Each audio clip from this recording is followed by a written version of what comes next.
पहला क्वेश्चन, मानव शरीर से गुजरने वाली धारा का परिमाण यदि निम्नलिखित हो तब आघात की अनुभूति नहीं होगी। देखिए ऑप्शन हमारा पहला, ठीक है, इसमें मानव शरीर से गुजरने वाली धारा का परिमाण यदि 1 मिली एम्पीयर से कम हो तब आघात की अनुभूति नहीं होता है। मानव शरीर का प्रतिरोध लगभग 1000 ओम होता है। क्वेश्चन नंबर दूसरा, मानव शरीर में बिजली के झटके का जोर निम्नलिखित पर करता है। ऐसे क्वेश्चन देखिए कई बार एग्जाम में आते हैं।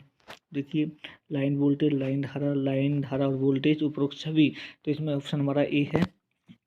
मानव शरीर पर बिजली के झटके का जोर लाइन वोल्टेज पर निर्भर करता है। 90 वोल्टेज तक की आपूर्ति पर मानव शरीर को उल्टा झटका दे पाती है और जैसा वोल्टेज बढ़ेगा झटका तीव्र हो जाता है। अब इन्हें याद भी ऐसे नहीं होते हैं, हमें जब भी याद करने होते हैं इनके लिए कुछ अपने हिसाब से ट्रिक बनाइए। जैसे लाइन वोल्टेज है तो जहाँ लाइन खड़े होगे तो वहीं झटके लगते हैं धक्का मुक्की, तो लाइन वोल्टेज। क्वेश्चन नंबर तीसरा, निम्न में से कौन सी हानियां जो किसी व्यक्ति को बिजली के झटके लगने से हो सकती हैं। देखिए किसी अंग विशेष पर जले छाले पड़ जाना, मांस का जल जाना, हृदय गति रुक जाना एवं मृत्यु हो जाना, श्वसन में रुकावट व मूर्छा एवं उपरोक्त सभी। तो उपरोक्त सभी, ठीक है। ऑप्शन डी था इसमें। चौथा क्वेश्चन देखिए, इलेक्ट्रिक फायर के मामले में निम्नलिखित का प्रयोग आग बुझाने के लिए किया जाता है। इलेक्ट्रिक फायर, देखिए इसका ऑप्शन हमारा है सी, आग बुझाने के लिए प्रयोग किया जाता है सूखी बालू, CCl4, कार्बन टेरा क्लोराइड और सूक्ष्म CO2। ठीक है। विद्युत उपकरण से स्पार्किंग का कारण हो सकता है ढीला कनेक्शन।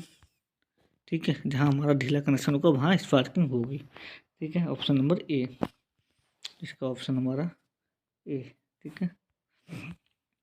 सूचनात्मक चिन्ह का रंग होता है, सूचनात्मक चिन्ह का ऑप्शन सी हरा। ठीक है, सूचना जहाँ भी देंगे वहाँ हरा चिन्ह का सूचनात्मक चिन्ह होता है। ठीक है। क्वेश्चन नंबर, विद्युत से उत्पादन विद्युत से उत्पन्न आग के कारण इनमें से कौन से अग्निशामक का प्रयोग नहीं किए जाने चाहिए। ऑप्शन बी, झाग प्रकार के। ठीक है, विद्युत उत्पन्न आग झाग प्रकार के अग्नि का प्रयोग नहीं किया जाना चाहिए। ISO का तात्पर्य क्या है। ऑप्शन बी क्या है हमारा, इंटरनेशनल स्टेट ऑर्गेनाइजेशन। ठीक है, ये हो गया, ये भी हो गया।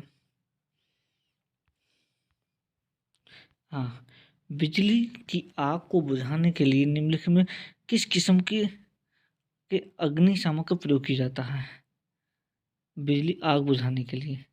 तो ऑप्शन डी सी, इसके अंतर्गत मोटर, जनरेटर, ट्रांसफार्मर आदि मशीनों, winding, domestic and fire wiring के केबल से फायर इंस्टॉलेशन कंट्रोल पैनल में लगी आग को अलग हुई आग आती है जो कि विद्युत एक्सप्लोशन द्वारा उत्पन्न होती है। इसे विभिन्न कार्बन ट्राइक्लोराइड फायर सिलेंडर से। ठीक है, ये हमारा ऑप्शन डी है। ठीक है। वर्कशॉप में भारी सामान उठाते समय अधिकतम भार शरीर के किस अंग पर होना चाहिए। बी, पैरों पर। ठीक है, वर्कशॉप में भारी सामान उठाते समय अधिकतम भार शरीर के अंग पर होना चाहिए पैरों पर। ये तो ये क्वेश्चन आ गया। अच्छा, निम्नलिखित में से बिजली के कारण लगी आग बुझाया जाता है। ऑप्शन बी, कार्बन ट्राइक्लोराइड अग्नि से। ठीक है। निम्नलिखित में सुरक्षा का कौन सा प्रयोग व्यावसायिक सुरक्षा नहीं है। निम्नलिखित में से सुरक्षा का कौन सा व्यावसायिक सुरक्षा नहीं है। ये मशीन सुरक्षा होनी चाहिए, शरीर सुरक्षा, कार्य सुरक्षा, सड़क सुरक्षा। सड़क सुरक्षा नहीं होनी चाहिए क्योंकि हमारे बिजली में सड़क सुरक्षा का कोई काम नहीं है।